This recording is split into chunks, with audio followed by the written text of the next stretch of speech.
নগাঁও লোকসভা সমষ্টিত 2 বিজেপি প্ৰাৰ্থী কংগ্ৰেছ প্ৰাৰ্থী প্ৰদ্যুৎ বৰদলৈ বিজেপিৰ এজেণ্ট নকল টুপি পিন্ধা মানুহক ভোট দিব নালাগে মুছলমান ৰাইজে আসল টুপি পিন্ধা আমিনুলক ভোট দিব ৰাইজে হেলিকপ্টাৰ ধুলি উৰুৱাই নিৰ্বাচনী প্ৰচাৰ বদৰুদ্দিন আজমলৰ নগাঁও লোকসভা সমষ্টিৰ কাকতি গাঁৱৰ মাগুৰ গাঁৱৰ লগতে কেইবাখনো নিৰ্বাচনী সভাত অংশগ্ৰহণ কৰে বদৰুদ্দিন আজমলে AIUDFৰ প্ৰাৰ্থী আমিনুল ইছলামৰ হৈ প্ৰচাৰ চলাই কংগ্ৰেছ দলক আক্ৰমণৰ লক্ষ্য কৰি লয় বদৰুদ্দিন আজমলে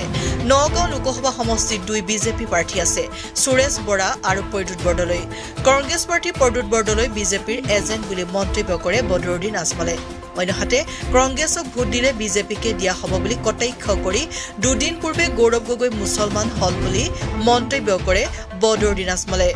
হেয়ে নকল টুপি পিন্ধা মানুহক ভোট দিব নালাগে মুছলমান ৰাইজে আসল টুপি পিন্ধা আমিনুলক ভোট দিবলৈ ৰাইজক আহ্বান বদৰুদ্দিন আজমলৰ উল্লেখ্য যে জৰাফুকা ৰাজনীতি চৰকাৰে বন্ধ কৰিছে বাবে জৰাফুকা নিদিলে বদৰুদ্দিন আজমলে নিৰ্বাচনৰ পিছত দিব বুলি মন্তব্য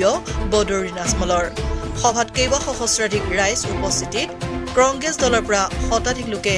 AIUDF দলত যোগদান কৰে আমাৰ নগাঁৱত আমি যেটা দেখি আছো মানুহৰ উৎসাহ দেখি আছো এনে বিজেপিয়ে 2 ক্যান্ডিডেট দিছে এটা সুরেশ বরা আর এটা দিছে প্রদ্যুৎ বরদলৈ নন বিজেপি এটাই ক্যান্ডিডেট আছে আজি আমিনুল আর নকলি টুপিওয়ালা 2 জন আছে আসলি টুপিওয়ালা আমার লগত আছে এই কারণে এই সিটটো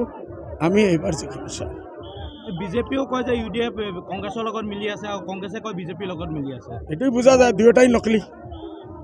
কংগ্ৰেস বিজেপিৰ লগে মিলি আছে এইটো তো সদায় CMে কৈ আছে বাৰ কৈ আছে আৰু শেহতীয়াকৈ দেখা পোৱা গৈছে গৌৰৱ গগৈক আপুনি 2 দিন পূৰ্বে মুছলমান হোৱা বুলি মই আজিও কৈ আছো বোলে এই মুছলমান হৈছে আমি ভাল পাইছো এতিয়া কোনো হিন্দু ভোটে চিন্তা কৰিব লাগে তাক ভোট দিব লাগে না ওকে